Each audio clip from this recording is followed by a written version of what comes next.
നാമത്തിൽ ഉണ്ടാകട്ടെ. May God's name be glorified. 1 തെസ്സലോനിക്കർ 5-ാം അതിന്റെ 16 മുതൽ 18 വരെയുള്ള വാക്യങ്ങൾ. 1 Thessalonians chapter 5 verse 16 to 18. എപ്പോഴും സന്തോഷിക്കുകയും ഇടവിടാതെ പ്രാർത്ഥിക്കുകയും എല്ലാറ്റിനും സ്തോത്രം ചെയ്യുകയും ഇതെന്റെ ഉടകളെ കുറിച്ച് ക്രിസ്തുയേശുവിൽ ദൈവം. Rejoice always, pray without ceasing. In everything give thanks, for this is God's will for you in Christ Jesus. ഈ വാക്യങ്ങൾ നമ്മൾ കഴിഞ്ഞ ആഴ്ചയിൽ ചിന്തിച്ചു. We discussed this verse last week. പ്രിയപ്പെട്ടവരെ, ഈ വാക്യം സ്വാഭാവികമായിട്ട് നമ്മുടെ മുമ്പിൽ ഒരു ഈ നിലയിൽ ജീവിക്കാനൊക്കുമോ എന്നൊരു ചോദ്യം കൊണ്ടുവരുന്നതാണ് എന്ന് നമ്മൾ പറഞ്ഞു. We discussed that this verse will bring a question in our mind whether this can be practical in our day-to-day life. പറഞ്ഞിരിക്കുന്ന 3 കാര്യങ്ങളും അതിന്റെ പൂർണ്ണതയാണ് ലക്ഷ്യം വെച്ചേക്കുന്നത് പറഞ്ഞിരിക്കുന്നത്. Here all these 3 things says its completeness. സന്തോഷിക്കുന്നത് എപ്പോഴും സന്തോഷിക്കണം. When we rejoice, we have to rejoice always. പ്രാർത്ഥിക്കുന്നത് ഇടവിടാതെ പ്രാർത്ഥിക്കണം. When we pray, we have to pray without ceasing. സ്തോത്രം ചെയ്യുന്നത് എല്ലാറ്റിനും. Give thanks for everything. അങ്ങനെ ഒരു പൂർണ്ണതയാണ് ഇവിടെ പറഞ്ഞിരിക്കുന്നത്. Yeah, here it's mentioned about that completeness like that. കഴിയുന്നിടത്തോളം സന്തോഷിപ്പീൻ എന്നായിരുന്നെങ്കിൽ നമുക്ക് മനസ്സിലായി. If it says that you rejoice if possible, then we could understood. സാധിക്കുമ്പോഴൊക്കെ പ്രാർത്ഥിപ്പീൻ എന്നായിരുന്നെങ്കിൽ നമുക്ക് മനസ്സിലാകും. If possible, pray, then we would have understood. ദൈവം ചെയ്യുന്ന നല്ല കാര്യങ്ങൾക്ക് വേണ്ടി എല്ലാം സ്തോത്രം ചെയ്യുവീൻ എന്നായിരുന്നെങ്കിലും അത് നമ്മുടെ യുക്തിക്ക് മനസ്സിലാകും. Give thanks for every good thing that God does. If that was the case, then we would have understood it. എന്നാൽ ഇവിടെ ഇതാ ഒരു സംശയത്തിന് ഇട കൊടുക്കാതെ എപ്പോഴും സന്തോഷിപ്പീൻ. Yeah, here without any doubt it says rejoice always. നമ്മൾ എപ്പോഴും സന്തോഷിപ്പീൻ എന്നുള്ളതിനെ കുറിച്ച് ചില കാര്യങ്ങൾ നമ്മൾ വിശദമായിട്ട് നോക്കുകയുണ്ടായി. Yeah, last Sunday we discussed about rejoice always. അതിനോട് ചേർത്ത് ഒരു കാര്യം കൂടെ പറഞ്ഞിട്ട് ബാക്കി 2 കാര്യം പറഞ്ഞ് നമുക്ക് വളരെ വേഗത്തിൽ അവസാനിപ്പിക്കാം. I will add one more thing to that what we said last Sunday. അവിടെ സന്തോഷിക്കുക എന്ന് പറയുന്നത് ഒരു ക്രിസ്ത്യാനിയിൽ നിന്ന് ദൈവം പ്രതീക്ഷിക്കുന്ന ഒരു കാര്യമാണ്. Rejoicing is something what God expects from a Christian. ഇവിടെ ഇതാ നമുക്ക് വളരെ പരിചിതമായ ദാവീദിന്റെ ഒരു സങ്കീർത്തനം 51-ാം സങ്കീർത്തനമാണ്. Let's turn to Psalm 51, which is one of the David Psalm. അത് ദാവീദിന് ജീവിതത്തില് ഒരു വലിയ പ്രശ്നമുണ്ടായി കഴിഞ്ഞതിന് ശേഷം അദ്ദേഹം അനുതാപത്തോടെ രചിച്ച ഒരു സങ്കീർത്തനമാണ്. അതിന്റെ തുടക്കത്തിൽ അത് പറയുന്നുണ്ട്. This is Psalm which David wrote after he repented from the sin he committed in his life. എന്നിട്ട് അദ്ദേഹം അതിന്റെ 12-ാമത്തെ വാക്യത്തിൽ പറയുന്നു, നിന്റെ രക്ഷയുടെ സന്തോഷം എനിക്ക് തിരികെ തരണം. In verse 12 he says, restore to me the joy of your salvation. അപ്പൊ നമുക്ക് രക്ഷയില്, ദൈവിക കാര്യങ്ങളില്, വിശ്വാസത്തില്, കർത്താവില് ഒരു സന്തോഷമുണ്ട്. There is a joy in the salvation. അതേസമയം പാപത്തിലും ആ നിലയിൽ ഒരു ഉല്ലാസമുണ്ട് എന്ന് നമുക്കറിയാം. We know in sin also there is a pleasure. നമ്മള് എബ്രായർക്ക് എഴുതിയ ലേഖനം 11-ാം അധ്യായത്തിന്റെ 25-ാമത്തെ വാക്യം നോക്കുക. Hebrews chapter 11 verse 25. അവിടെ മോശയെ കുറിച്ചാ പറയുന്നത്. There it says about Moses. മോശയെ കുറിച്ച് അവിടെ എബ്രായ ലേഖനകാരൻ വളരെ സന്തോഷത്തോടെ രേഖപ്പെടുത്തിയിരിക്കുന്ന ഒരു കാര്യം ഈ നിന്ന് നമുക്കൊരു കാര്യം എടുക്കാനായിട്ട് കഴിയും. Here the Hebrew writer writes about Moses. അവിടെ പറയുന്നു, നമുക്ക് അവന് പാപത്തിന്റെ തൽക്കാല ഭോഗങ്ങളെക്കാൾ, passing pleasure of sin. മോശ താൻ വളർന്നപ്പോൾ പാപത്തിന്റെ തൽക്കാല ഭോഗങ്ങളെക്കാൾ. By faith when Moses had grown up he refused to enjoy the passing pleasure of sin. അപ്പൊ പാപത്തിനും എന്തുണ്ട്? ഒരു പാസിംഗ് പ്ലഷർ ഉണ്ട്, ഒരു താൽക്കാലിക ഒരു ഭോഗമുണ്ട്. For sin also there is a passing pleasure. ശരിയല്ലേ? അതുകൊണ്ടല്ലേ ഇന്ന് ഒത്തിരി പേരും പാപത്തിന്റെ പുറകെ പോകുന്നത്. That is the reason why many people go behind sin. അതിന്റെ അകത്തൊരു പ്ലഷർ ഉണ്ട്. There's a pleasure in sin. പക്ഷെ അത് വളരെ വേഗത്തിൽ പാസ് ചെയ്യുന്നതാണ് എന്ന് അവരവർക്കറിയില്ല. But that is a passing pleasure. എന്നാൽ യഥാർത്ഥ കർത്താവിൽ നമ്മുടെ സ്ഥാനം നമ്മൾ കണ്ടെത്തിയാൽ അവിടെ എപ്പോഴും സന്തോഷമുണ്ട്. But if we are in Christ, then there is always joy. ആ സന്തോഷം, ആ ആ അതിൻ്റെ അത്ഭുതം ഇവിടെ ഇതാ 51 സങ്കീർത്തനത്തില് ദാവീദ് അയവിറക്കുകയാണ്. This is what Psalmist David writes in Psalms 51.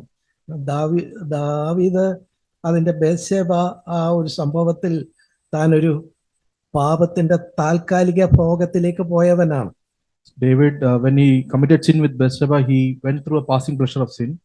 എന്നാൽ ഇവിടെ ഇതാ പറയുന്നു, ദൈവമേ, അതിൻ്റെ 12-ാമത്തെ വാക്യത്തിൽ നമ്മളെ കാണുന്നത്, ദൈവമേ, നിന്റെ രക്ഷയുടെ സന്തോഷം എനിക്ക് തിരികെ തരണമേ എന്നാണ്. In verse 12 it says, restore to me the joy of your salvation. അപ്പോൾ ഞാൻ പറഞ്ഞു വന്നത്, നമുക്ക് പാപത്തിലും ഒരു തരത്തിലുള്ള ഉല്ലാസമുണ്ട്, രക്ഷയിലും ദൈവിക കാര്യങ്ങളിലും സന്തോഷമുണ്ട്. What I am saying is there is a pleasure in sin and there is a joy in God also. എന്നാൽ ഈ പാപത്തിലുള്ളത് താൽക്കാലികമായ ഒരു ഭോഗമാണ്, അത് വളരെ വേഗത്തിൽ മാറിപ്പോകും. Yeah, but the pleasure which is in sin is a passing pleasure or temporal. അതേസമയം ദൈവത്തിൽ, ദൈവിക കാര്യങ്ങളിൽ, വിശ്വാസത്തിൽ, ദൈവത്തിലുള്ള നമ്മുടെ സ്ഥാനത്തിൽ ഒക്കെയുള്ള ആ സന്തോഷം മാറിപ്പോകുന്നതല്ല. അതുകൊണ്ട് ദാവീദ് പറയുന്നു, ദൈവമേ, എന്നെ ആ സന്തോഷത്തിലേക്ക് തിരികെ കൊണ്ടുവരണമേ. But the joy that is in Christ or in Christian faith is not what passing, is not passing, it's permanent one. So that's why David is saying that God restore me to the joy of the salvation. ഇവിടെ നമുക്ക് 123 സങ്കീർത്തനത്തിന്റെ 2-ാമത്തെ വാക്യം ഇതിനോട് ചേർത്ത് പറയാവുന്നതാണ്. Let's read verse Psalms 123.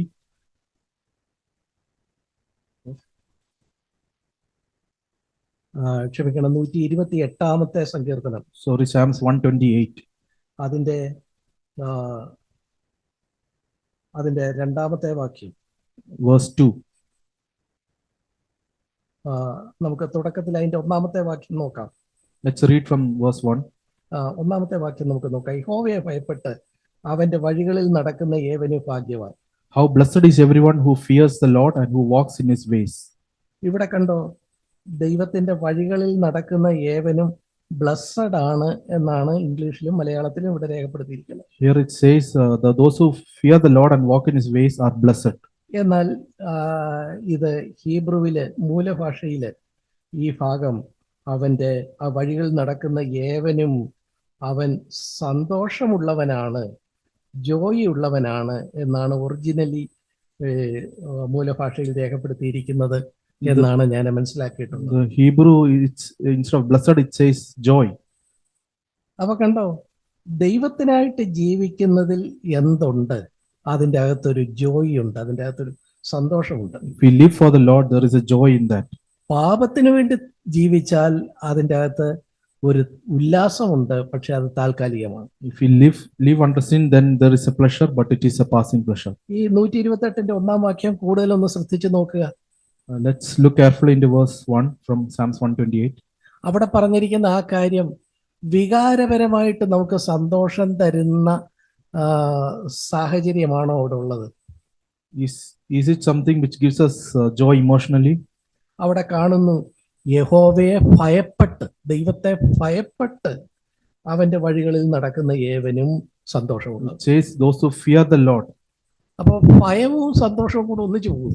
Can fear and joy go together?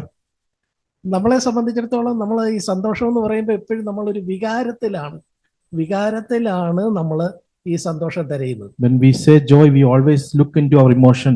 എന്നാൽ ഇവിടെ കണ്ടോ, ഈ സങ്കീർത്തനക്കാരൻ പറയുന്നത് ദൈവത്തെ ഭയപ്പെട്ട്, ദൈവത്തിന്റെ കൽപ്പന അനുസരിച്ച് ദൈവത്തിന്റെ വഴിയിൽ നടക്കുന്നതാണ് യഥാർത്ഥ സന്തോഷം.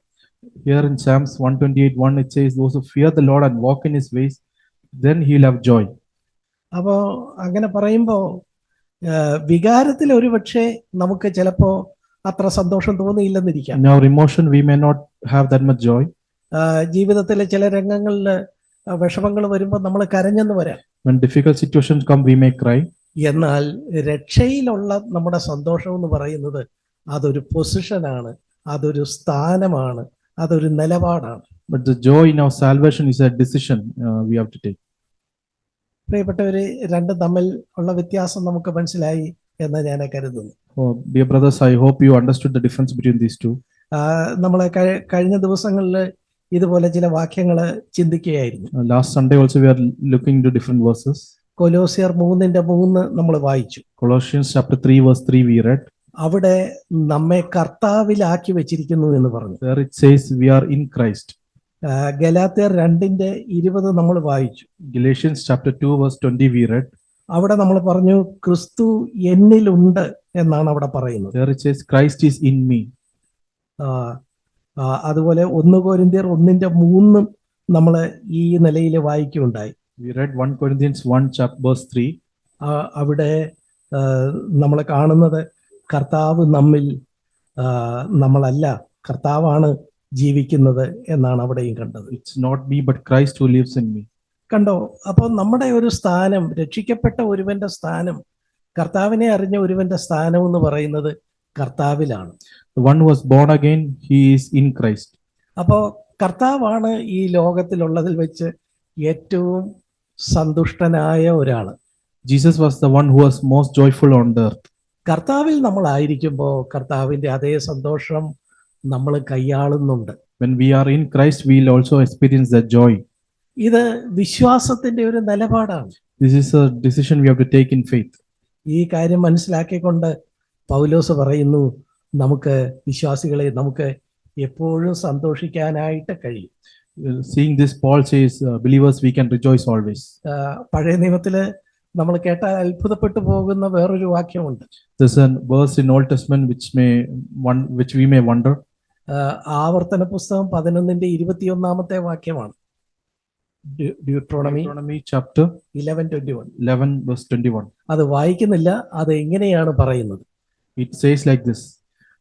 ദൈവത്തെ ഭയപ്പെട്ട് ദൈവത്തിനായിട്ട് ജീവിക്കുകയാണ് നമ്മളെങ്കിൽ, if we are careful to keep all his commandments and live for him, അങ്ങനെയാണെങ്കിൽ നമ്മുടെ ഈ ഭൂമിയിലെ ജീവിതം സ്വർഗം ഭൂമിയിൽ വന്നതുപോലെ ആയിരിക്കും. then our life on this earth will be like heaven on earth.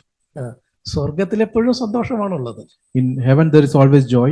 ആ സ്വർഗം ഭൂമിയിലേക്ക് താണിറങ്ങി വന്നു. ആരെ സംബന്ധിച്ചിടത്തോളം?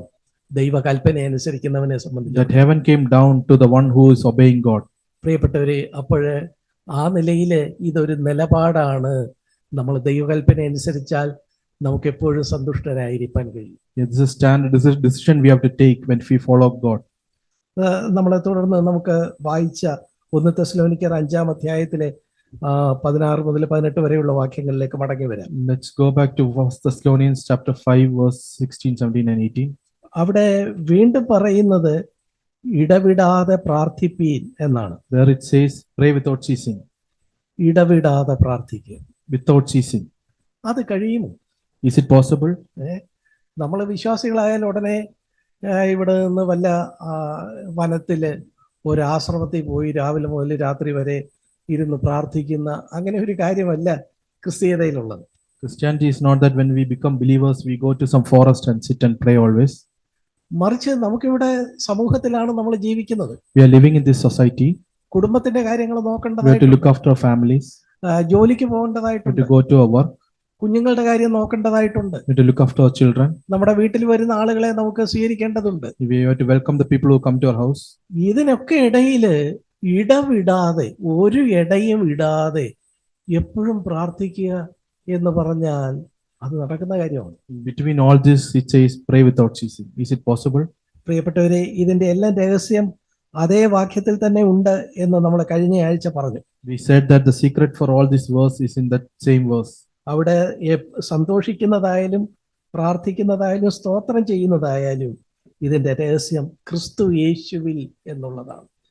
If you are rejoicing or if you are praying or if you are giving thanks, it should be in Christ Jesus. Verse 18.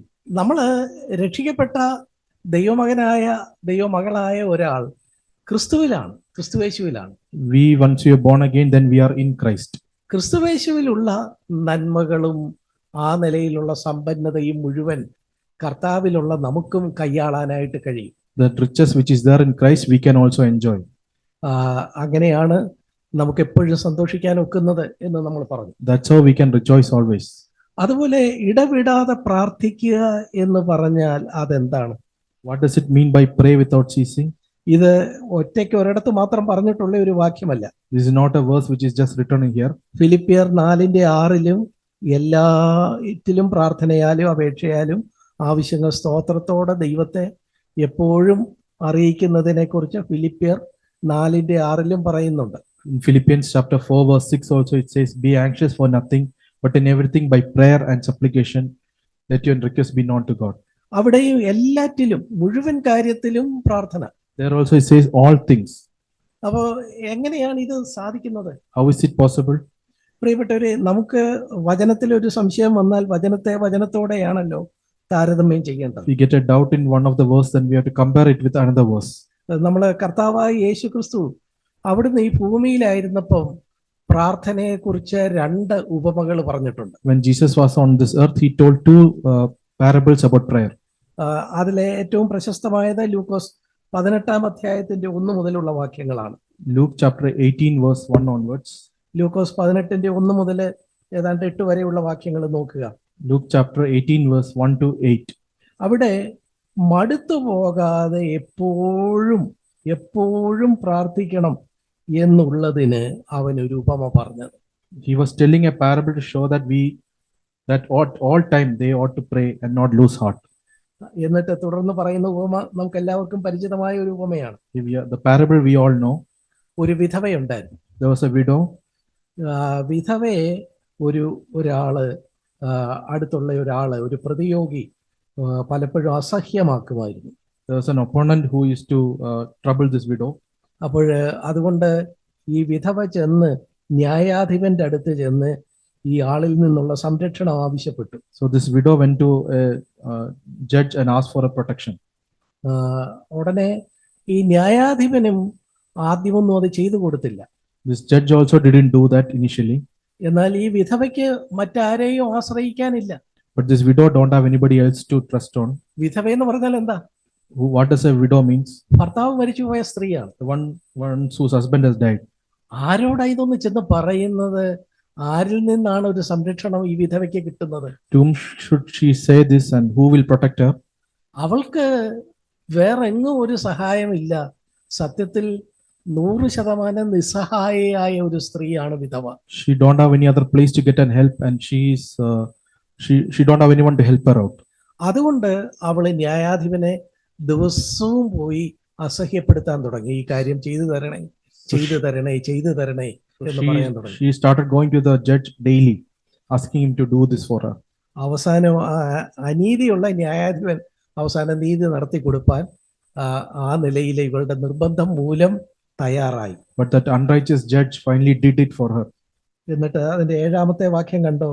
ദൈവമോ രാപ്പകൽ തന്നോട് നിലവിളിക്കുന്ന തന്റെ വൃതന്മാരുടെ കാര്യത്തിൽ ദീർഘക്ഷമയുള്ളവനായാലും അവരെ പ്രതിക്രിയ നടത്തി രക്ഷിക്കുകയില്ലയോ? വേഗത്തിൽ അവരെ രക്ഷിക്കും എന്ന് ഞാൻ നിങ്ങളോട് പറയുന്നു. In verse 7 it says, "Now will not God bring about justice for his elect, who cry to him day and night, and will he delay long over them? I tell you that he will bring about justice for them quickly." അപ്പോൾ എപ്പോഴും പ്രാർത്ഥിക്കണം എന്നുള്ളതിന് കർത്താവ് ഒരു ഉപമ പറഞ്ഞപ്പോ അതിന് ആ ഉപമയിലെ കഥാനായികയായിട്ടൊരു വിധവയെയാണ് കൊണ്ടുവന്നത്. When Jesus said a parable about pray always, then in that parable it is about a widow.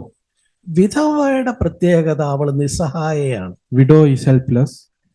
അവൾക്ക് വേറെങ്ങും പോകാനില്ല. There is no other place to go for her.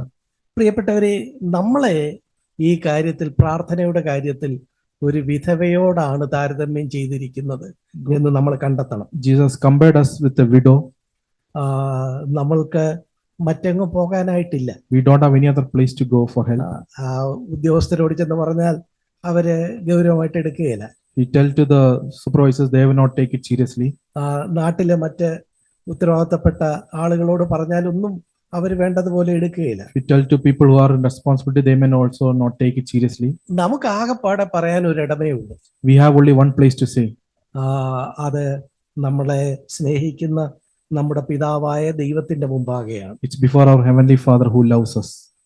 നമ്മള് ഈ വാക്യം മറിക്കാതെ തന്നെ 1 തീമോഥെയോസ് 5-ാം അധ്യായത്തിന്റെ 5-ാമത്തെ വാക്യം ഇതിനോട് ചേർത്ത് വായിക്കാം. Without turning this page, let's go to 1 Timothy 5:5. സാക്ഷാൽ വിധവയും ഏകാകിയുമായവൾ ദൈവത്തിൽ ആശ വെച്ച് രാപ്പകൽ യാചനയിലും പ്രാർത്ഥനയിലും ഉറ്റുപാർക്കുന്നു. കാമുകിയായവളോ ജീവിച്ചിരിക്കയിൽ തന്നെ ചത്തവൾ. 1 Timothy chapter 5 verse 5. Now she who is a widow indeed and who has been left alone, has fixed her hope on God and continue in entreaties and pray day night and day. ഇവിടെ സാക്ഷാൽ വിധവയ്ക്ക് വേറെങ്ങും പോകാനില്ല, അവള് രാപ്പകൽ ദൈവത്തിന്റെ അടുക്കലാണ് ഈ കാര്യം പറയുന്നത്. Here it says in a widow, she don't have any other place to go. എന്നാൽ മറ്റൊരാളുമായിട്ട് പെട്ടെന്ന് താരതമ്യം ചെയ്യുന്നുണ്ട്. 6ാമത്തെ വാക്യത്തിൽ കാമുകിയായവളോ. In verse 6 it says about another person, wanton. അവൾക്ക് എന്തുണ്ട്? അവൾക്കൊരു കാമുകനുണ്ട്, അവൾക്കൊരു തുണയുണ്ട്. She has someone to help her out. അതുകൊണ്ട് ദൈവത്തിന്റെ ദൃഷ്ടിയിൽ അവള് ചത്തവളാണ്. So in God's eyes she is dead.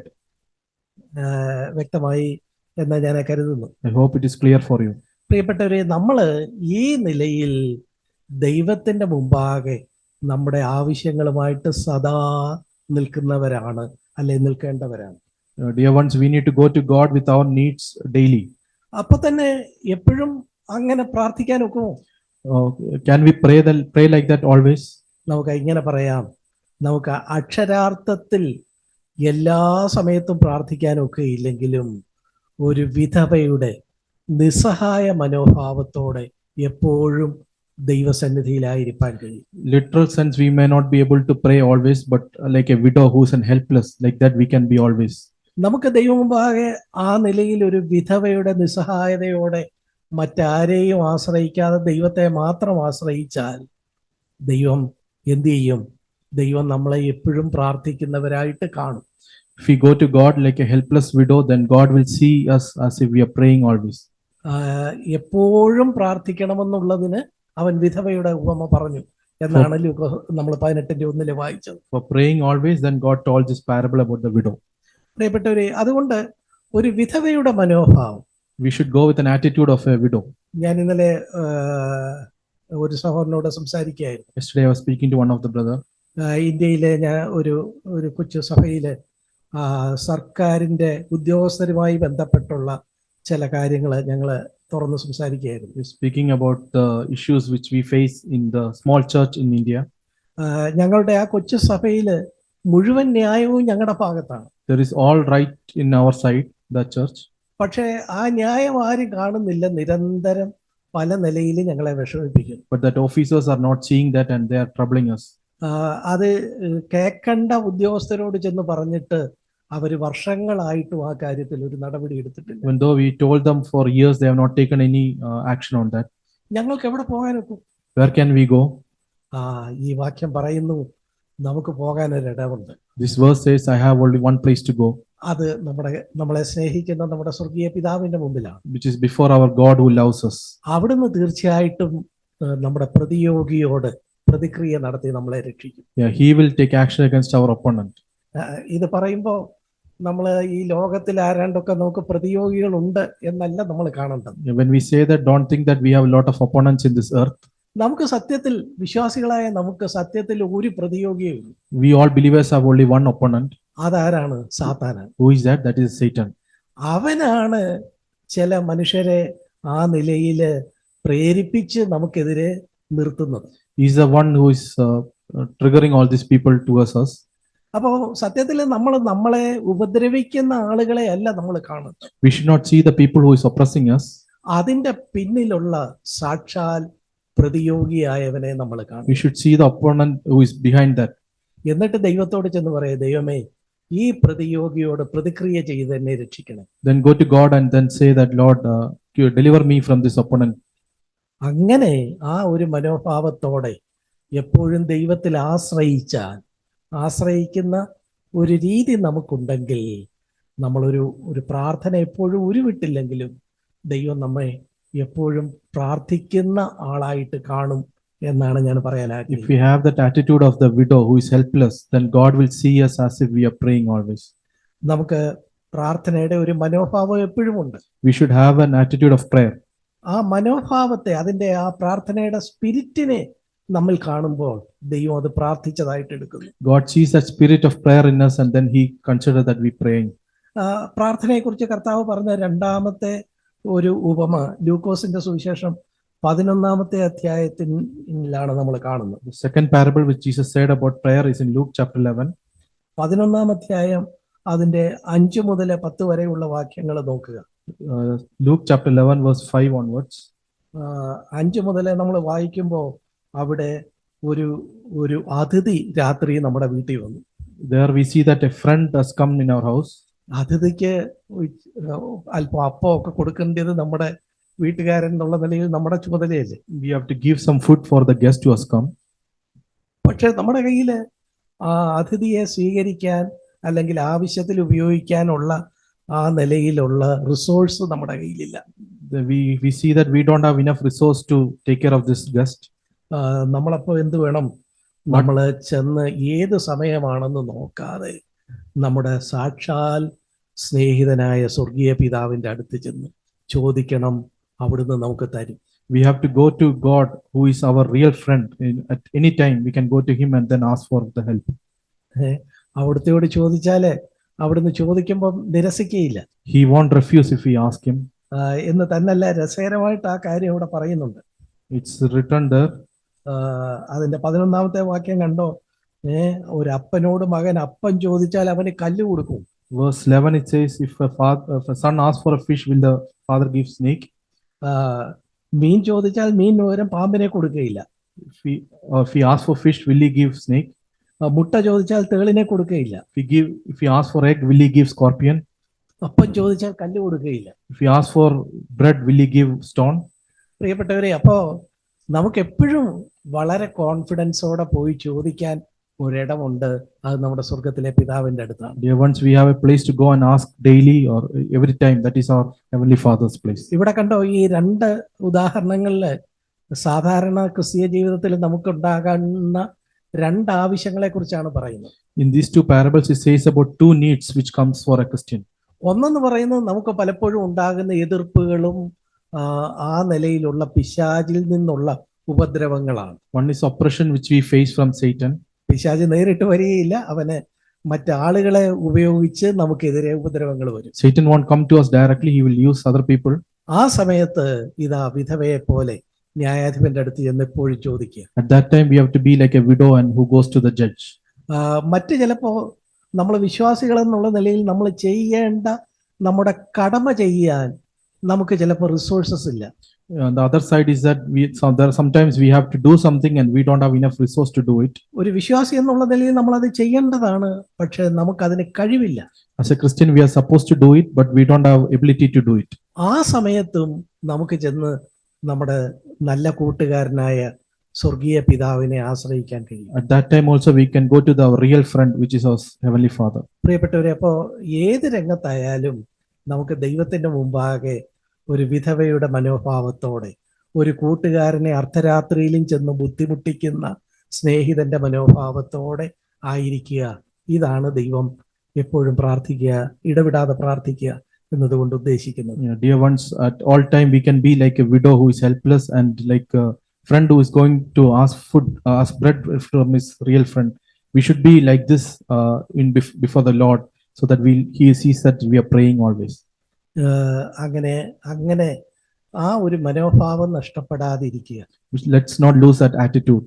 നമ്മൾ നോക്കുക, ഒരാളോട് ചോദിക്കാൻ എന്താ വേണ്ടത്? To ask someone what we need to have. നമ്മുടെ ഒത്തിരി ഒരാളോടൊരു കാര്യം ചോദിക്കണമെങ്കിൽ നമുക്ക് നമ്മളെ കുറിച്ച് ഒത്തിരി മതിപ്പുണ്ടെങ്കിൽ ചോദിക്കാനൊക്കെ. If we have lot of നമ്മളെ കുറിച്ച് നമുക്ക് ഒത്തിരി glory, if we think highly about us, then we won't be able to ask others.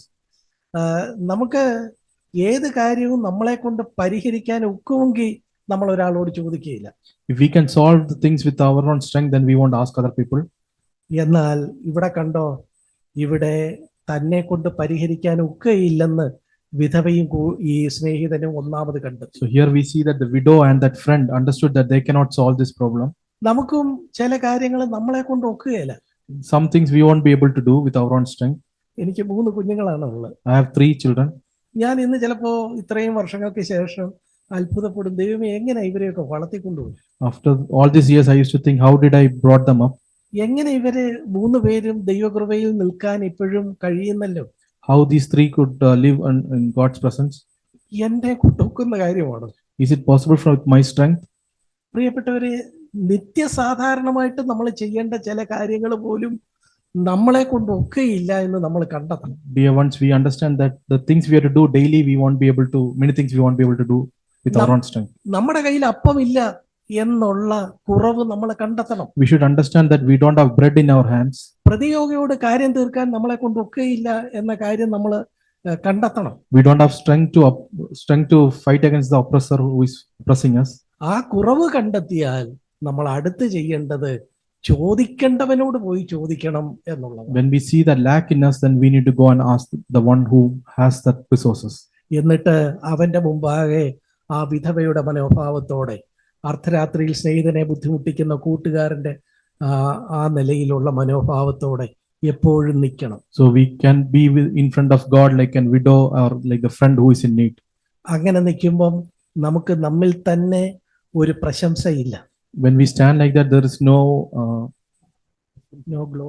glory in us. അങ്ങനെ നിൽക്കുമ്പോൾ നമ്മിൽ തന്നെ നമുക്കൊരു കനമില്ല, നമുക്കൊരു ആ നിലയിലുള്ള ഒരു ഉറപ്പ് പലപ്പോഴും Confidence. Okay. Then we don't have confidence in us. നമ്മള് ദൈവം മുമ്പാകെ എപ്പോഴും ദൈവം നമ്മെ കുറിച്ച് ആഗ്രഹിക്കുന്നത് ഈ നിലയിൽ നിൽക്കണമെന്നാണ്. God expects us to be like this before the Lord. പ്രിയപ്പെട്ടവരെ, നമ്മുടെ ജീവിതത്തെ സംബന്ധിച്ചിടത്തോളം ഈ കാര്യങ്ങൾ എങ്ങനെയാണ് എന്ന് നമ്മൾ പരിശോധിക്കുക. Let's examine our life and see how is our life. നമ്മള് അടുത്ത് നമ്മൾ വായിക്കുന്ന ഭാഗം നമ്മള് 1 തെസ്സലോനിക്കർ 5:17-18 വാക്യങ്ങളിൽ അടുത്ത് കാണുന്നത് എല്ലാറ്റിനും സ്തോത്രം ചെയ്യുക എന്നുള്ളതാണ്. 1 Thessalonians, the next verse says, give thanks for everything. അവിടെയും ഈ കാര്യമുണ്ട്, എല്ലാറ്റിനും സ്തോത്രം ചെയ്യുക. It says in everything there. All things, എല്ലാറ്റിനും. It says for all things. അങ്ങനെ സ്തോത്രം ചെയ്യാൻ ഒക്കുമോ? Can we give glory like that? പ്രത്യേകിച്ച് നമുക്ക് വിഷമകരമായ ചില കാര്യങ്ങൾ വരുമല്ലോ, അന്നേരം സ്തോത്രം ചെയ്യാനും. Especially when a difficult situation comes, can we give thanks? പ്രിയപ്പെട്ടവരെ, ഇതിന്റെ രഹസ്യം നമുക്ക് റോമർക്ക് എഴുതിയ ലേഖനം 11-ാം അധ്യായത്തിന്റെ 36-ാം വാക്യത്തിൽ കാണാൻ കഴിയും. Let's read a verse from Romans chapter 13, verse 30. റോമർക്ക് എഴുതിയ ലേഖനം 11-ന്റെ Romans chapter 11, അതിന്റെ അവസാനത്തെ വാക്യം, last verse. അതിന്റെ അവസാന വാക്യം ഇങ്ങനെയാണ്. അവിടെ നമ്മൾ കാണുന്നു, സകലവും അവനിൽ നിന്നും അവനാലും അവങ്കലേക്കുമാകുന്നുവല്ലോ, അവന് എന്നേക്കും മഹത്വം. ആമേൻ. Romans chapter 11, verse 36. For from him, through him and to him are all things, to him be the glory forever. Amen. അപ്പോ ദൈവമക്കളായ നമ്മളെ സംബന്ധിച്ചിടത്തോളം ഉണ്ടാകുന്ന സകല കാര്യങ്ങളും ആരിൽ നിന്നാണ്? So for a believer, all things are from whom? കണ്ടോ, അവിടെ സകലവും തന്നെ എഴുതിയേക്കുന്നു. Says all things. ഞാൻ ഇടയ്ക്ക് കണ്ണൊന്ന് തുടച്ചേച്ച് പിന്നെയും നോക്കി, ഇനി മിക്കവാറും കാര്യങ്ങൾ അവനിൽ നിന്നാണോ എന്നാണോ എന്ന് നോക്കി. അങ്ങനല്ല, സകലവും. I used to wipe my eyes and then again look, is it all things or some things? പ്രിയപ്പെട്ടവരെ, സ്വാഭാവികമായിട്ട് വികാരപരമായിട്ട് വലിയ സന്തോഷം തോന്നാത്ത ദുഃഖകരമായ ചില സാഹചര്യങ്ങൾ നമ്മുടെ ജീവിതത്തിൽ ഉണ്ടാകും. There may be a situation which we may not be emotionally be happy. അതിനുവേണ്ടി എങ്ങനെയാ സ്തോത്രം, നന്ദി, താങ്ക്സ് പറയാൻ ഒക്കുന്നത്? How can we give thanks at that time? നമുക്ക് താങ്ക്സ് പറയാൻ ഒക്കുന്നത് ഈ ഒരു പ്രമാണത്തിൽ നിന്നുകൊണ്ടാണ്. It's based on this verse. ഇത് സകലവും അവനിൽ നിന്നാണ്. Everything is from him. എന്നിട്ട് അടുത്ത് പറയുന്നു, അവനാലാണ്. It's through him. അവങ്കലേക്കാണ്, to him. എന്നിട്ട് ഇതാ പൗലോസ് തുടർന്ന് ദൈവത്തിന് സ്തോത്രം പറയുന്നു, അവൻ എന്നേക്കും മഹത്വം, ആമേൻ എന്ന് നന്ദി പറയുന്നു. Then it says, to him be glory forever. Amen. പ്രിയപ്പെട്ടവരെ, ഈ നിലയിൽ നമ്മൾ ഒരു ദൈവത്തെ കാണുന്നുണ്ടോ? Dear ones, are we seeing God like this? എങ്കിലേ നമുക്ക് എല്ലാ കാര്യത്തിനും ദൈവത്തോട് നന്ദി പറയാനൊക്കെയുള്ളൂ. Then only we can say thanks to God for everything. സ്വാഭാവികമായിട്ട് ചില കാര്യങ്ങൾ നമുക്ക് നന്ദി പറയാൻ തോന്നാത്തത് ഉണ്ടാവാം. Naturally we won't be able to thank God for everything. പക്ഷെ അവിടെയും ഒരു വികാരത്തിലല്ല നമ്മൾ ഈ കാര്യത്തെ സമീപിക്കുന്നത്. There also we should not see everything emotionally. ദൈവം നമുക്ക് ആരാണ്, ആ ഒരു പൊസിഷൻ, ആ ഒരു സ്ഥാനം, ആ ഒരു നിലപാട് കണ്ട്, ആ യാഥാർത്ഥ്യം കണ്ട്, ആ സത്യം കണ്ട് നമുക്ക് ദൈവത്തെ നമുക്ക് സ്തുതിക്കാനും നന്ദി പറയാനും. We have to see the truth that who God is for us, and then we can rejoice and thanksgiving. എന്നിട്ട് അതിനോട് ചേർത്താണ് 12ന്റെ ഒന്നാമത്തെ വാക്യം പറഞ്ഞേക്കുന്നത്. Then the verse 12 verse 1 comes.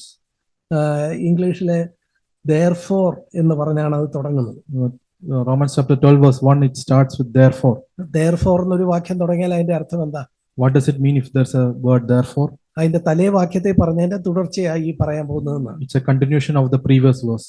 നമുക്കറിയാമല്ലോ, പിന്നീടാണ് ഇത് വാക്യങ്ങളായിട്ടും അധ്യായങ്ങളായിട്ടും ഒക്കെ തിരിച്ചത്. We know that later they divided into chapters and verses. നമ്മൾ പലപ്പോഴും ഒരു അധ്യായം വായിച്ചങ്ങ് അവസാനിപ്പിക്കും, അടുത്ത അധ്യായം പിറ്റേന്നോ അടുത്ത ആഴ്ചയോ ആയിരിക്കും വായിക്കുന്നത്. Anytime we read one chapter and then finish it off and read the rest next week. അപ്പോൾ ഇതുപോലെ തുടർച്ചയായിട്ടുള്ള ചില കാര്യങ്ങളുടെ ആ തുടർച്ച നമുക്ക് ചിലപ്പോൾ മനസ്സിലാകാതെ We may miss that continuity if we don't read it continuously. ഇവിടെ നമ്മൾ നോക്കുക, സകലവും അവനാലും അവനിൽ നിന്നും അവങ്കിലേക്കും ആകുന്നു. From him, through him and to him. നമ്മളെ സംബന്ധിക്കുന്നതെല്ലാം കർത്താവിൽ നിന്നാണ്. All that belongs to us, it is from the God. നമ്മുടെ സ്വർഗീയ പിതാവ് നമുക്ക് ദോഷത്തിനായിട്ട് എന്തെങ്കിലും ചെയ്യുമോ? Does our heavenly Father do anything bad for us? ഇവിടെ ദുഃഖകരമെന്ന് തോന്നുന്ന ചില കാര്യങ്ങൾ പോലും ആത്യന്തികമായിട്ട് നമ്മുടെ നന്മയ്ക്കാണ്. Even if you feel that something difficult here, but it may be for our good, eternal good. നേരത്തെ നമ്മൾ പറഞ്ഞു, ഒരു ലോകത്തിലെ ഒരു പിതാവ് ഒരു മോനെ മുട്ട വന്ന് ചോദിച്ചാൽ അവന് പകരം തേളിനെ കൊടുക്കയില്ലെന്ന് പറഞ്ഞു. We said that if a son comes and asks for egg, earthly father won't give a scorpion. അപ്പം ചോദിച്ചാൽ അവന്റെ പല്ല് പോകുന്ന കല്ല് കൊടുക്കയില്ലെന്ന് പറഞ്ഞു. Yeah, if a son comes and asks for bread, the father won't give a stone. പ്രിയപ്പെട്ടവരെ, അങ്ങനെയാണെങ്കിൽ നമ്മുടെ സ്വർഗീയ പിതാവ് ഈ ലോകത്തിലെ പിതാവിനേക്കാൾ എത്രയോ സ്നേഹസമ്പന്നനാണ്. Our heavenly father is so loves us more than our earthly father. അതുകൊണ്ട് അവിടുന്ന് തരുന്നതെല്ലാം അപ്പം തന്നെയാണ്. So whatever he gives us, it is bread. അവിടുന്ന് തരുന്നതെല്ലാം മീൻ തന്നെയാണ്. Whatever he gives us is fish. തേളല്ല. He won't give us scorpion. അവിടുന്ന് നമുക്ക് തരുന്നതെല്ലാം ആ നിലയില് നമ്മൾ പറഞ്ഞത് അപ്പം, മുട്ട, അതുപോലെ തന്നെ മീൻ ചോദിക്കുമ്പോൾ പാമ്പിനെ കൊടുക്കുകയില്ല, പാമ്പിനെയല്ല, മീൻ തന്നെയാണ് അവിടുന്ന് തരുന്നത്. If you ask for a fish, he won't give a snake, he will give only fish. ഈ ഒരു ബോധ്യം നമുക്കുണ്ടെങ്കിൽ therefore എന്ത് ചെയ്യണം എന്ന 12ന്റെ 1 പറയുന്നത്. If we have this conviction, then the verse 12:1 says therefore. അവിടെ 12ന്റെ 1 പറയുന്നത് നമ്മളെ തന്നെ ദൈവത്തിന് യാഗമായി സമർപ്പിക്കണമെന്നാണ്. We should present our body as a living and holy sacrifice. കണ്ടോ, അത് നിങ്ങളുടെ ശരീരങ്ങളെ ജീവനും വിശുദ്ധിയും ദൈവത്തിന് പ്രസാദമുള്ള യാഗമായി സമർപ്പിപ്പീൻ. Present your body a living, holy sacrifice acceptable to God. ജീവനുള്ള ഒരു യാഗമാണ്. This is a living sacrifice. നമ്മുടെ മുഴുവൻ ജീവിതവും ദൈവത്തിനായിട്ട് യാഗമായിട്ട് അർപ്പിച്ചിരിക്കുന്നു. Our whole life should be given to the Lord. നമ്മുടെ അവയവങ്ങളെ ദൈവത്തിന് യാഗമായിട്ട് അർപ്പിച്ചിരിക്കുന്നു. We have to present our organs or our hands and legs. ഇത് വിശുദ്ധമായ ഒരു അർപ്പണമാണ്. This is an holy sacrifice. വിശുദ്ധി എന്ന് പറഞ്ഞാൽ നമുക്കറിയാം സെറ്റ് അപ്പാർട്ട് എന്നാണ്. When we say holy, it means set apart. ദൈവത്തിനായിട്ട് നമ്മൾ മാറ്റി നിർത്തിയതാണ് നമ്മുടെ ശരീരങ്ങൾ, നമ്മുടെ അവയവങ്ങൾ. We have set apart our body for the Lord. അങ്ങനെയാണ് ഈ യാഗം വിശുദ്ധമാകുന്നത്. Like that is how this sacrifice become holy. എന്ന് മാത്രമല്ല, അതിന് മറ്റൊരു വിശേഷണം ജീവനുള്ള യാഗവുമാണ്. There is another thing which says it's a living sacrifice. ജീവനുള്ള എന്നുള്ളതിന് ഗ്രീക്കില്, ഈ പുതിയ നിയമത്തിന്റെ മൂലഭാഷയായ ഗ്രീക്കില് ജീവൻ എന്നല്ല ലൈഫ് ലോങ് എന്നാണെന്നാണ് ഞാൻ കേട്ടിട്ടുള്ളത്. Yeah, in Greek, this living, it says lifelong. എന്ന് വെച്ചാൽ ജീവിതകാലം മുഴുവൻ നീണ്ടു നിൽക്കുന്ന യാഗം. Your entire lifetime. ഒരു മീറ്റിങ്ങിൽ വന്നിട്ട് ഞാൻ എന്നെ കൊടുക്കുന്നു എന്ന് യാഗമാക്കി മീറ്റിംഗ് കഴിയുമ്പോൾ പിന്നെയും ഈ യാഗം നമ്മുടേതായിട്ട് എടുത്തുകൊണ്ട് നമ്മുടെ ഇഷ്ടം പോലെ പോകാനുള്ളതല്ല. It's not just for a meeting that we come and sacrifice and then after meeting take that sacrifice and go home. മറിച്ച് ജീവിതകാലം മുഴുവൻ ലൈഫ് ലോങ് ആയ യാഗമായിട്ട് കൊടുക്കണം. But it's a lifelong sacrifice. അങ്ങനെ ആ നിലയില് ദൈവത്തിന് കൊടുക്കാൻ എപ്പോഴേ കഴിയുള്ളൂ. ഇത് മുഴുവൻ അവനാലും അവങ്കിലേക്കും അവനിൽ നിന്നുമാണ് എന്ന തിരിച്ചറിവിൽ നിന്നേ അത് കഴിയുള്ളൂ. When we can give our sacrifice only when we understand that it is from him, through him and to him. ഇവിടെ കണ്ടോ ഈ വാക്യത്തെക്കുറിച്ച് 12-ന്റെ 1-2 വാക്യങ്ങളെക്കുറിച്ച് ഞാൻ ഇങ്ങനെ കേട്ടിട്ടുണ്ട്. I've heard about this verse, Romans chapter 12, 1 and 2. ഇവിടെ പറഞ്ഞിരിക്കുന്ന യാഗം എന്ന് പറയുന്നത് ഒരു താങ്ക്സ് ഗിവിംഗ് ഓഫറിംഗ് ആണ്. The sacrifice which is mentioned here is a thanksgiving offering. നമ്മള് ലേവ്യ പുസ്തകം 7-ാം അധ്യായത്തില് താങ്ക്സ് ഗിവിംഗ് ഓഫറിങ്ങിനെ കുറിച്ച് പറയുന്നുണ്ട്. In Leviticus chapter 7, it says about thanksgiving offering. പലതരത്തിലുള്ള യാഗങ്ങൾ ഇസ്രായേൽ മക്കൾ നടത്തണമായിരുന്നു. There are many offerings which Israelites have to do. എന്നാൽ ലേവ്യ പുസ്തകം 7-ന്റെ 12, 13, 15 വാക്യങ്ങളൊക്കെ നോക്കുക, അവിടെ സ്തോത്രയാഗത്തെ കുറിച്ച് പറയുന്നുണ്ട്. In Leviticus chapter 7, 12, 13, 14, it says about thanksgiving offering. അങ്ങനെ ഒരു നന്ദിയുള്ള ഒരു ആരാധന, നന്ദിയുള്ള ഒരു യാഗാർപ്പണം, ആ പ്രയോഗമാണ് ഇവിടെ ഉള്ളത് എന്നാണ് വേദപണ്ഡിതന്മാരെ പറഞ്ഞിരിക്കുന്നത്. So in Romans chapter 12, 1 and 2, it says about a thanksgiving offering. That's what the people have told. പ്രിയപ്പെട്ടവരെ, നമ്മുടെ ജീവിതം എന്തായിരിക്കണം? ദൈവത്തിനായിട്ട് പൂർണ്ണമായിട്ട് സമർപ്പിച്ചതായിരിക്കണം. Dear ones, our life should be completely surrendered to before the Lord. അത് എപ്പോഴും നന്ദിയുള്ള ഒരു അർപ്പണമായിട്ട് നമ്മൾ നമ്മുടെ ജീവിതത്തെ കൊടുത്തിരിക്കുന്നു. We should submit our life like a thanksgiving offering. അങ്ങനെ കൊടുത്തിരിക്കുന്നത് കൊണ്ട് എപ്പോഴും നമ്മിൽ നിന്ന് എപ്പോഴും ഒരു സ്തോത്രയാഗത്തിന്റെ പരിമളമാണ് ദൈവത്തിന് കിട്ടുന്നത്. So since we have given our submitted our life like that, there's always a thanksgiving which rises from our body. ഞാൻ പറഞ്ഞു വന്നത്, എപ്പോഴും അക്ഷരാർത്ഥത്തിൽ ദൈവത്തോട് താങ്ക്സ് എന്ന് 365 ദിവസവും 24 മണിക്കൂറും പറയുന്നതിനെയല്ല. I don't mean that we say thanks always 365 days. മറിച്ച് ആ ഒരു മനോഭാവം നമുക്കുണ്ടോ? Do we have that attitude? കേട്ടപ്പോൾ വളരെ എളുപ്പമായിട്ട് തോന്നും. When we hear it is very easy. പക്ഷേ എല്ലാ കാര്യത്തിനും But for everything, നമുക്കൊരു സ്വർഗീയ പിതാവ് എന്റെ നന്മയ്ക്കായിട്ടാണ് ചെയ്തത് എന്ന ബോധ്യത്തോടെ നന്ദി പറയാൻ എങ്ങനെ കഴിയും? can we say thanks that the Lord has done it for our good? തീർച്ചയായിട്ടും ദൈവത്തെ നമ്മുടെ സ്വർഗീയ പിതാവായിട്ട് കണ്ടാലേ നമുക്കതിന് കഴിയുള്ളൂ. If we see God as our heavenly Father, then only we can do that.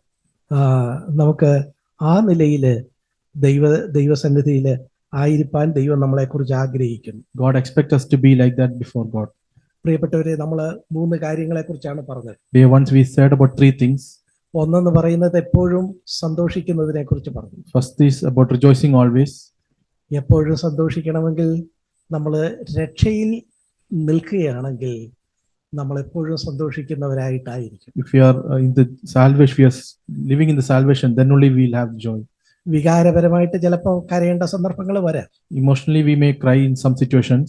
എന്നാലും ദൈവത്തിൽ, നമ്മുടെ കർത്താവിൽ നമ്മൾ എപ്പോഴും ആയിരിക്കുന്നു. കർത്താവിലുള്ള സന്തോഷം നമ്മുടെ സന്തോഷമാണെന്ന്. If we are in Christ, and then the joy which is there in Christ is our joy also. നമ്മൾ രക്ഷയിലായിരിക്കുന്നത് കൊണ്ട് രക്ഷയിലുള്ള സന്തോഷം എന്റെ സന്തോഷമാണെന്ന് എനിക്ക് പറയാൻ. The joy of our salvation is our joy. അപ്പോ എപ്പോഴും സന്തോഷിക്കുക എന്നുള്ളത് എന്നെ സംബന്ധിച്ച് യാഥാർത്ഥ്യമാണ് എന്ന് എനിക്ക് പറയാൻ കഴിയും. Then we can say that rejoice always is true in my life. അതുപോലെ രണ്ടാമത് നമ്മൾ പറഞ്ഞത് ഇടവിടാതെ പ്രാർത്ഥിക്കുക എന്നുള്ളതാണ്. Second thing we said, pray without ceasing. നമ്മൾ 2 ഉദാഹരണങ്ങൾ പറഞ്ഞു.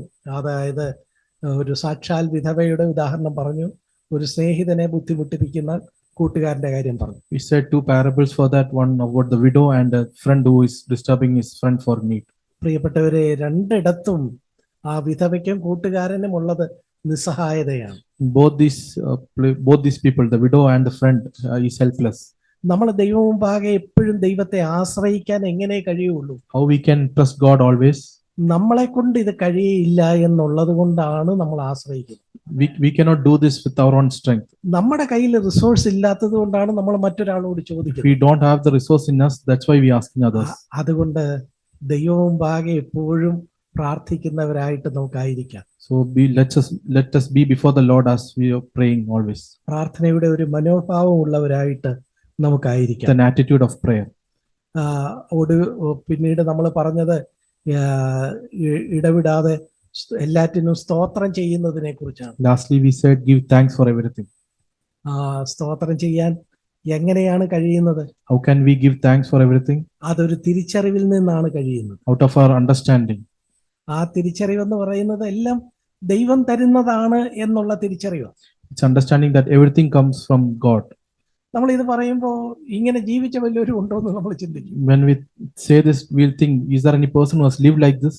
പ്രിയമുള്ളവരെ, നമ്മൾ പഴയ നിയമത്തില് ദാവീദ് ഒരു രംഗത്ത് ഈ നിലയിൽ പറയുന്നത് നമ്മൾ ശ്രദ്ധിച്ചിട്ടുണ്ടോ? Have we just seen that David is saying this in one of the Old Testament verse? ഒന്ന് ദിനവൃത്താന്തത്തില് നമ്മൾ അങ്ങനെ ഒരു കാര്യം കാണുന്നുണ്ട്. In First Chronicles, we see one. ഒന്ന് ദിനവൃത്താന്തം 29:14 വാക്യം നോക്കുക. First Chronicles chapter 29 verse. അതിന്റെ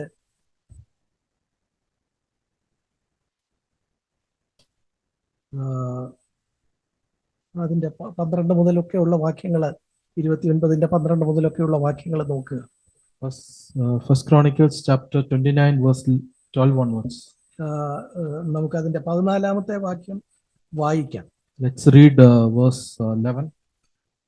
ദാവീദ് ഇവിടെ ഈ വാക്യം പറയുന്നത് താന് തന്റെ കയ്യിലുള്ളതെല്ലാം ദൈവത്തിന് അർപ്പിച്ചതിന് ശേഷമാണ് പറയുന്നത്. David is saying this after he surrendered everything in his hands. എന്നിട്ട് അങ്ങനെ അർപ്പിച്ചതിന് ശേഷം അങ്ങനെ അർപ്പിക്കാൻ തനിക്ക് എങ്ങനെ കഴിഞ്ഞു എന്നുള്ളതാണ് പറയുന്നത്. Then he says how he could surrender everything before the Lord. എന്നാൽ അതിന്റെ 29 ദിനവൃത്താന്തം 29:14 ഞാൻ ഇങ്ങനെ വായിക്കുന്നു. First chronicle 29:14. Yeah, I am reading First Chronicles chapter 29 verse 14. അവിടെ എന്നാൽ ഞങ്ങൾ ഇങ്ങനെ ഇത്ര മനഃപൂർവ്വമായി ദാനം ചെയ്യേണ്ടതിന് പ്രാപ്തരാകുവാൻ ഞാൻ എന്റെ ജനവും എന്തുള്ളൂ. Verse 14. But who are my people that we should be able to offer as generously as this? തുടർന്ന് പറയുന്നു, സകലവും നിങ്കൽ നിന്നല്ലോ വരുന്നത്, നിന്റെ കയ്യിൽ നിന്ന് വാങ്ങി ഞങ്ങൾ നിനക്ക് തന്നതേ ഉള്ളൂ. Then it says all things come from you and from your hand we have given you. അതിന്റെ 16 വാക്യത്തിലും ഈ ഒടുവിലെ ഈ കാര്യം തന്നെ പറയുന്നുണ്ട്. Verse 16 end also it says the same thing. ഞങ്ങൾ ശേഖരിച്ചിട്ടുള്ള ഈ സംഗ്രഹമെല്ലാം നിന്റെ കയ്യിൽ നിന്നുള്ളത് സകലവും നിനക്കുള്ളതാകുന്നു. We have provided to build you a house for your holy name. It is from your hands and all is yours. ഇതേ കാര്യം തന്നെയാണ് നമ്മൾ റോമർ 11:36 കണ്ടത്. The same thing we read in Romans chapter 11 verse 30. എല്ലാം നിന്നിൽ നിന്നും നിന്നിലൂടെയും നിങ്കിലേക്കുമാകുന്നു. For everything from him, through him and to him. പ്രിയപ്പെട്ടവരെ, ആ നിലയിൽ ആണ് എന്നുള്ള തിരിച്ചറിവ് നമ്മളെ ഒരു യാഗത്തിന് പ്രേരിപ്പിക്കും. This thing, the understanding this will lead us to a sacrifice. 12:1-2 വാക്യങ്ങൾ നമ്മൾ പറഞ്ഞു. Romans chapter 12 1 and 2 we said. അവിടെ ജീവകാലം മുഴുവൻ നീണ്ടു നിൽക്കുന്ന ഒരു നന്ദിയുടെ സ്തോത്രത്തിന്റെ ആ ഒരു ആരാധന, സ്തോത്രത്തിന്റെ ഒരു യാഗമായിട്ട് നമ്മളായിരിക്കണം. There it says a lifelong sacrifice, thanksgiving offering we have to give to God. നമ്മളെ സംബന്ധിച്ചിടത്തോളം ഈ കാര്യങ്ങളെ എങ്ങനെയുണ്ട്? How is it with our life? ഇവിടെ ഒരു കാര്യം കൂടെ പറഞ്ഞ് ഞാൻ എൻ്റെ വാക്കുകളെ വളരെ വേഗത്തിൽ അവസാനിപ്പിക്കാം. I'll just say one more thing and then finish up. നമ്മൾ ഈ കാര്യങ്ങളൊക്കെ ദൈവത്തോടൊന്ന് ആശ്രയമുള്ളവരായിട്ട് ദൈവവും വിധവയുടെ നിസ്സഹായതയോടെ ദൈവവും നന്ദിയോടെ ആയിരിക്കണം എന്നെല്ലാം നമ്മൾ പറഞ്ഞു. He said that we should be like helpless like a widow and trust God and be of thanksgiving. എന്നാൽ ആ മനോഭാവത്തിൽ നിന്ന് എപ്പോഴേലും നമ്മൾ മാറിപ്പോകുമോ? Can we change from, or can we നമ്മുടെ പൊസിഷൻ നമുക്ക് അതിൽ നിന്ന് മാറ്റാൻ ഒക്കുമോ? can we stop giving thanks and being not being helpless like a widow? വിശ്വാസികൾ പലപ്പോഴും ഒരു കൽപ്പന കേൾക്കുമ്പോൾ ഈ കൽപ്പന ഇപ്പോൾ അനുസരിക്കും, കുറച്ചു കഴിഞ്ഞാൽ എനിക്ക് അനുസരിക്കാനോ പറ്റാതെ പോകുമോ എന്ന് പേടിക്കാറുണ്ട്. Many believers will, when they hear a verse, they may think, okay, now I am able to follow it, but after some time I may not be able to. ഇവിടെ നമുക്ക് 2 കൊരിന്ത്യർ 12:9 നമുക്ക് ഇതിനോട് ചേർത്ത് വായിക്കാം. Let's read 2 Corinthians chapter 12 verse 9. വ്യത്യസ്തമായ ഒരു സാഹചര്യത്തിലെ പൗലോസ പറയുന്ന ഒരു വാക്യമാണ് 2 കൊരിന്ത്യർ 12:9. Paul has said this in a difficult situation. എന്റെ കൃപ നിനക്ക് മതി, എന്റെ ശക്തി ബലഹീനതയിൽ തികഞ്ഞു വരുന്നു. My grace is sufficient for you and for power is perfected in weakness. ഇവിടെ പൗലോസിനെ സംബന്ധിച്ചിടത്തോളം പൗലോസ് തന്നെ കുത്തുന്ന ആ സാത്താന്റെ ദൂതനെ, ആ മുള്ളിനെ മാറ്റാനായിട്ട് പ്രാർത്ഥിച്ചു.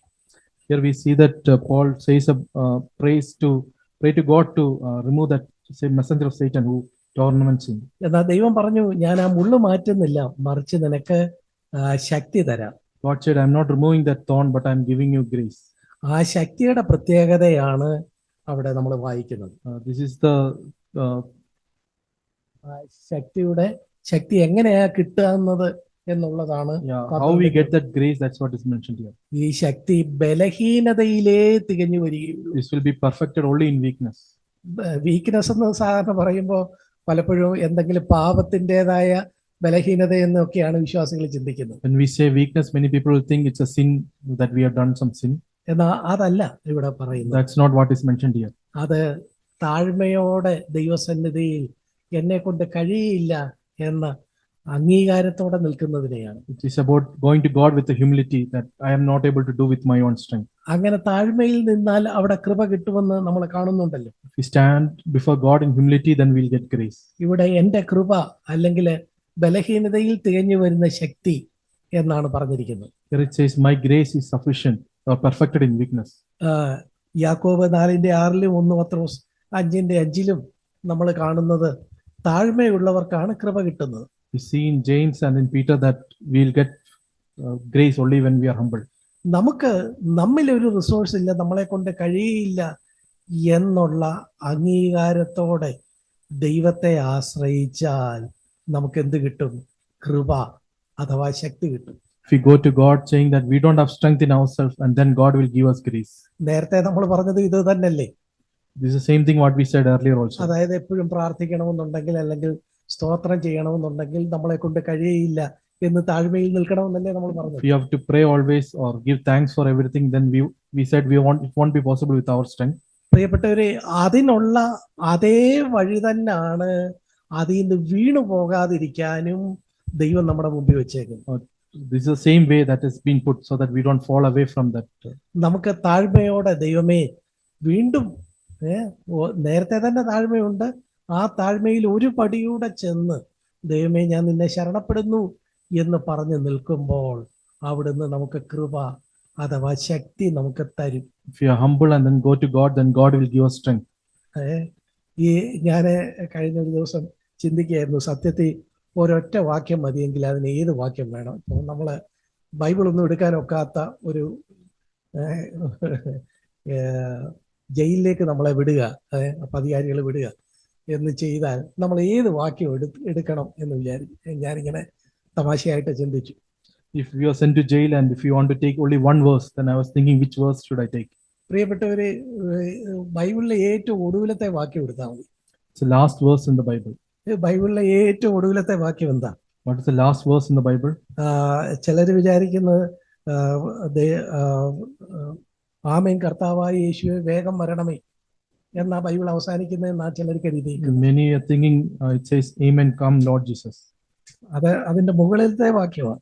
The verse just above that. 20ാമത്തെ വാക്യമാണ് ആമേൻ കർത്താവായ യേശുവേ വേഗം വരണമേ. Revelation chapter 22 verse 20 is that Jesus, Amen, come Lord Jesus. എന്നാൽ 21ാമത്തെ വാക്യം അവസാന വാക്യം കണ്ടോ? കൃപ നമ്മുടെ കൂടി ഇരിക്കണം. Verse 21, did you read that? The grace of the Lord Jesus be with you all. പ്രിയപ്പെട്ടവരെ, ഒരൊറ്റ കാര്യം നമുക്ക് മതിയെങ്കിൽ അത് എന്ത് മതി? Dear ones, if we need only one thing, what is that? നമ്മൾ വിചാരിക്കുക, അയ്യോ കർത്താവേ ഞാൻ വായിച്ചു വന്ന് വെളിപ്പാട് പുസ്തകത്തിന്റെ അവസാന വാക്യത്തിലെത്തി, ഇനിയൊട്ട് പുസ്തകമില്ല, എന്തോ ചെയ്യും? Lord, I've read all the verse in the Bible and reached the end of the chapter, Revelation chapter 22, and what should I do? അപ്പൊ പരിശുദ്ധാത്മാവ് നമ്മളോട് പറയുക, മോനെ കൃപ മതി. When the Holy Spirit is telling only grace is enough. നമ്മള് ലൂക്കോസിന്റെ സുവിശേഷത്തില് മുമ്പേ 11ാം അധ്യായത്തില് വായിച്ചെടുത്ത് നമ്മള് ആ വാക്യം കാണുന്നുണ്ട്. The verse we read in Luke chapter.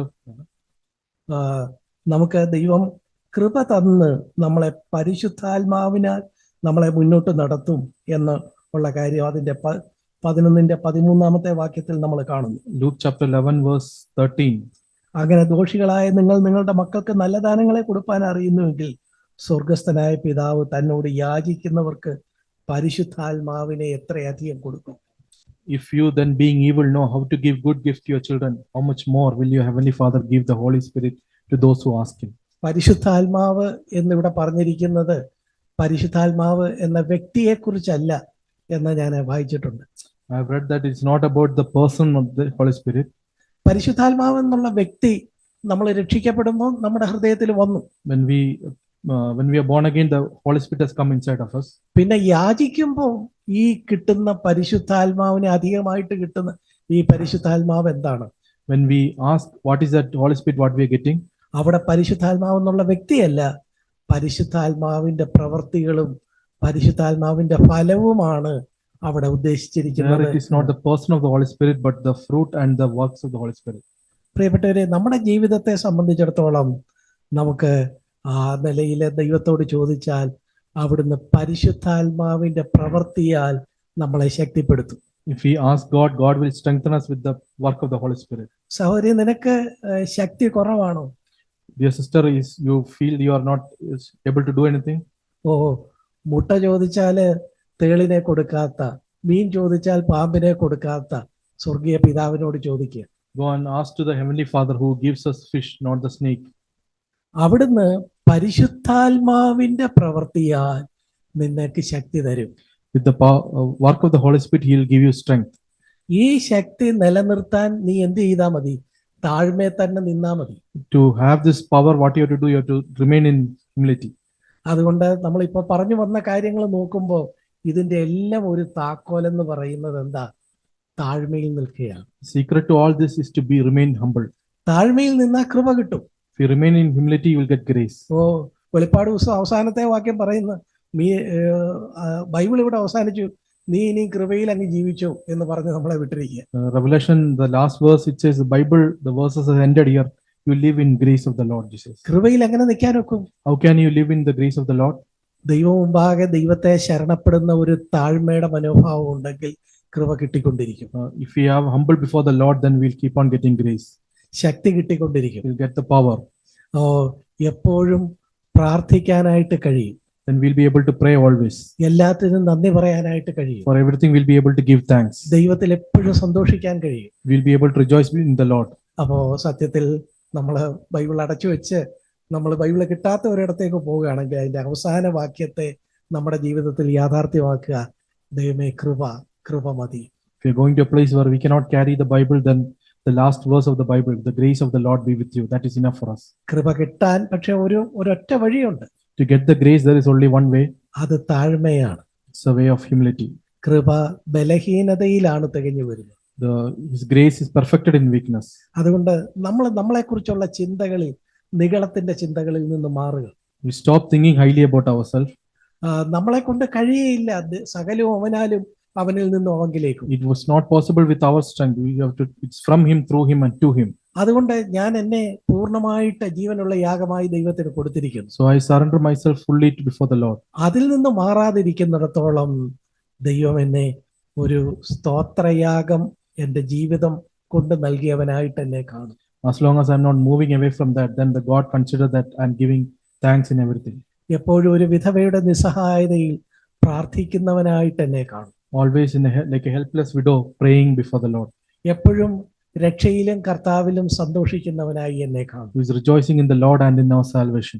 ആ നിലയിലായിരിക്കാൻ ദൈവം ഈ കാലങ്ങളിൽ നമ്മെ സഹായിക്കട്ടെ. May God help us to be like that in this time. നമുക്ക് നമ്മളെ തന്നെ ദൈവസന്നിധിയിൽ താഴ്ത്തി നമുക്ക് ഈ കാര്യങ്ങൾ നമ്മളെ സംബന്ധിച്ച് യാഥാർത്ഥ്യമാകണേ എന്ന് പ്രാർത്ഥിക്കുകയും. Let's humble ourselves before the Lord and then pray that this thing be true in our life. Amen. Amen.